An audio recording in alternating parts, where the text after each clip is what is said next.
have the time to listen to me grind. Take down the film watchers and nerds all at once. Just to remind you all, what I basically do is I run a pretty simple value calculation on how much different my rank is to ADP and my rank is to consensus rankers and superflex ranks for ADP, and to get a sense of which players I'm high and low on compared to everyone else. So we already did wide receiver. The running back one is fairly simple actually. Just to catch you up on some of the stuff I'm working on right now.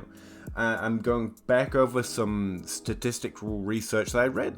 Adam Harstad wrote it in like 2017. I was recently reminded me of it and it fit into what I was already doing. So I've been going back over running back statistics. And what he's basically was saying in that article from 2017 was that running backs don't decline, or essentially that the age curve at the running back and wide receiver position is a myth. I used to say it as a fallacy of the average. I say it a lot actually these days because you find it everywhere. But age curves are a product of thinking the average tells us anything about an individual player. Production trends, yeah. I updated it to use statistics and metrics, not to redo it, I'm not rewriting his article, I just wanted to recheck it and then drop some numbers quickly on the same process. And I was running it on elusive rating and yards after contact per attempt and a few more modern PFF type stats, just to show that the same thing, even if you take it down to a more performance basis, is still true. It's basically a 50-50 proposition. Put it simply, this year if you're looking at Alvin Kamara, Derrick Henry, Joe Mixon, and you look at some of their advanced statistics and say, wow, this is much worse than they did last year or that they do on average, it might be logical, based on an age curve analysis, to assume that this is showing their increasing decline. Based on history, that's not true. If you're looking at an older player and seeing a decline on some of their performance metrics or their points per game or the yards after contact or anything like that, then that doesn't tell you they themselves are in decline, because they are as likely to improve next year as continue to decline. Because all off-season I was talking to you guys on my podcast about what's going on in the running back position right now isn't wild. It should, like, we expected it, right? I told you that it was going to be an older year. It should come up in points per game, which it has, and we would see fewer breakouts. Boom. Actually, I didn't see it being this bad in terms of breakouts. We haven't seen a year with this so far, a few breakouts, ever. I think I tracked it back to like 2003, when the last time we saw less than 3 breakouts into the top 12. This year we've got 1, 2. And something I was just looking at, between 2011 and 2016, we actually saw 5 straight years of the average age of top 12 running backs being 25 or older. Production is as old as the good players are. That's it. It's that simple. And the age curve analysis misleads you into thinking there's some sort of correlation and that regression should occur when, over a long period of time, yes it will, but in terms of what's going on right now, it's going to mislead you more than it helps you. The average ADP of the top 12 running backs is as low as it's ever been since 2017 in DLF ADP, looking August to August. Now obviously we haven't got there yet. We haven't got to next August for this year's ADP, or next year's ADP. But right now, the ADP of the top 12 running backs is as low as it's been since 2017. 2017, Christian McCaffrey was drafted as running back 11 overall. So yeah, that was a great year to buy in. But you've also got these waves of talent, and the 2017 class isn't just like the 2018 class, it's like the 2008 class on steroids. It's not just the class where all production hangs off it in our era. It's so much more productive and so many more running backs being that much more productive. But the thing about the difference between the 2008 and 2017 class is that they don't overlap. Whereas the 2001 and 2008 class kind of overlap. The young players from the 2008 era were emerging as the 2001 era slowly died down. They kind of overlap a little bit. Whereas what we've just been through is a complete degradation at the position. I like to call it the Todd Gurley group, for no particular reason. And then the 2007 class. And I think that's why that average, that fallacy of the average, is misleading some folk into thinking now's a new era. And we shouldn't just be interested in 2017 or 2008 running backs at the time, because there are many other good players from other draft classes. Saquon Barkley, my number one buy, apparently, my rank versus DLF rankers, isn't part of the 2017 class.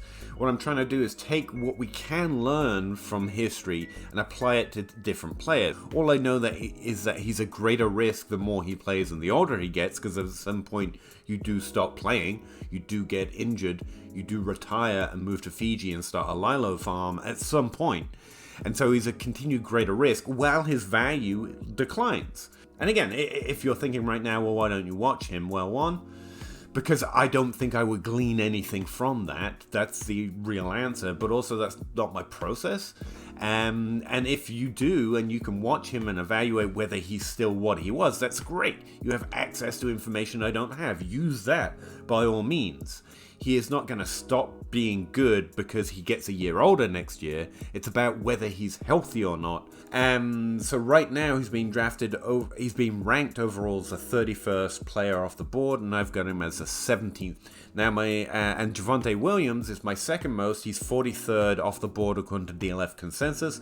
I'm taking him 26th overall, but he's going so cheaply, and the fact that class or year or age doesn't tell me anything about the player themselves means that Javonte Williams' early start to this career, where he's getting all that volume and we've had good reports of his ability on tape before, is probably still all true.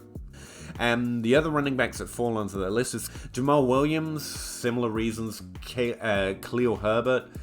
Jamal Williams is already doing it and being undervalued, just if I want points and a good player and I'm not concerned about age, then Jamal Williams just fits that bill rather nicely at his current cost of, according to consensus rankers who are sharp drafters, 172 overall. I'll take him 50 spots higher than that. Outside the first 100 picks, I want good players that people might be undervaluing for taking.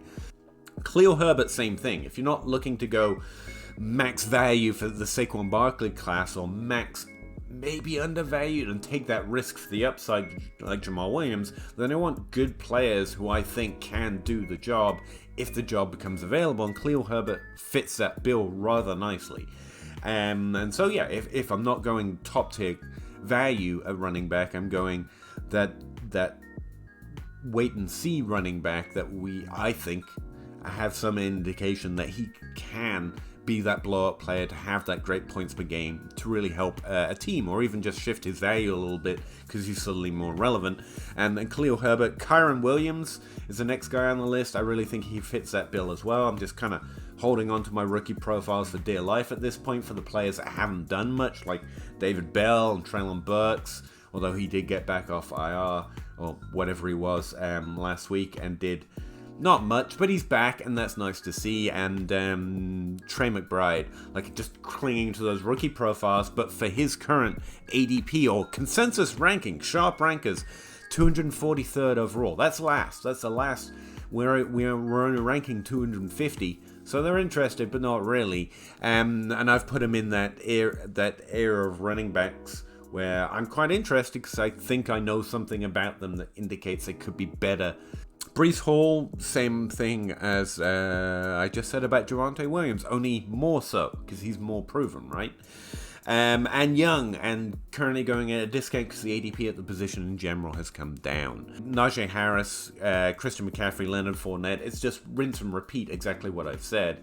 Alright, the other thing I wanted to point out to you, according to consensus, which I'm a part of in the Superflex ranks, versus ADP, Travis Etienne is the biggest difference between last month's ADP and consensus rankers. We're currently, as a group, ranking him as DLF running back 6 in the Superflex ranks, and last month he was being drafted as the 21st overall, so he's the biggest riser if you want, or he's the biggest riser that DLF rankers are predicting is going to rise once ADP cycles again. Those are the running backs that my ranks are different and the group's ranks are different than the consensus as well. Let me know what you think. I actually think the running back trends and research is more interesting, but I have learned that most people don't have time for that. Just tell me the players you like more than most, and I'll consider it, nerd. So there they are. Let me know what you think. Thanks very much for checking it out. Catch you next time. Bye. Like and subscribe, maybe, if you feel like it.